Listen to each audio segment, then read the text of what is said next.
What does conscious leadership look like when it's embodied by a leader?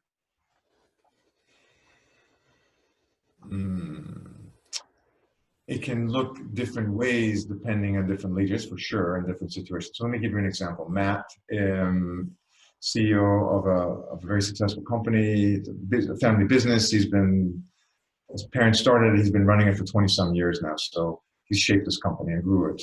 One of the practices they have is that they were giving some loans to employees, small loans at, I think it was 0% interest, but it was like financial aid, as it were, for employees, especially because the manufacturing side of the business, employees, it was really helpful to them to have a safe and caring source for loans. Because some may be doing payday loans anyway with people who aren't safe. With sharks. So they made something that might have already been taking place safe. Yeah. So it's very conscious in itself. It's very cool. And part of the way they set it up is the person taking the loan would have to go through and sort of write a narrative of what the money's going to be used for, and then they had to also come up with a bit of a financial plan on how they're going to pay it back. So there's an educational component. And there was a woman, I remember particularly, there was a woman that, one of the employees who had asked for a loan. Her mom was sick. She's one of 5 siblings. She couldn't quite get to the family. And when she got through all the paperwork, Matt turned her down. And she was kind of blown away. And I asked him, so why did you turn her down? She clearly needed the money. And essentially, he took time to really engage with this woman in the manufacturing capacity. He recognized a couple of things. 1, she was undereducated. 2, she was underutilized. And 3, she had skills, actual skills that were not being leveraged to make her more successful in her own right. So rather than give her the loan, he set her up for some training, some education, some coaching. He helped her get in touch with what it is she was actually trying to accomplish with the money, which was she wanted to send money because she didn't want to actually go there physically and deal with her mother.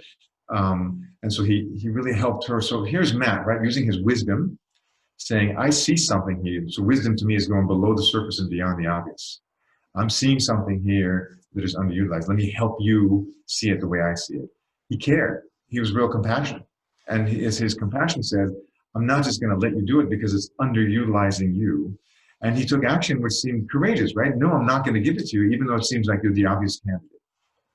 And then he engaged with her to help her earn the money in a more sustainable way. So that's conscious leadership, right? Matt's putting himself online. He's listening, he's attending, he's giving, he's using his wisdom, he's using his love, and he's using his courage. I can think of Kelly is a vice president of a large company.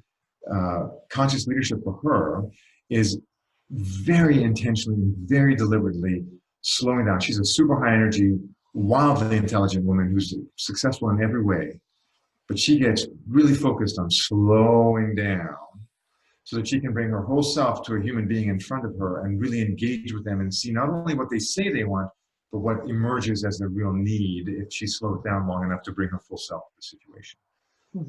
So she has, she's one of those leaders that through her department have come so many people who have been promoted. It's one of these great examples of a leader of leaders, right? Somebody who not only does great work on their own, but in their presence, other people unfold and shine. And she does that specifically. She listens very intensely. She cares deeply, and she's willing to go directly towards what other people would run away from, right? She's courageous in that way. And people flourish around her. They absolutely explode into their full potential. They move on to go to other places. And by the way, she has a giant network of fans and allies who will do anything for her. So if you ask what is the value of conscious leadership, it's not only that you get more done, but you get more people to get more done.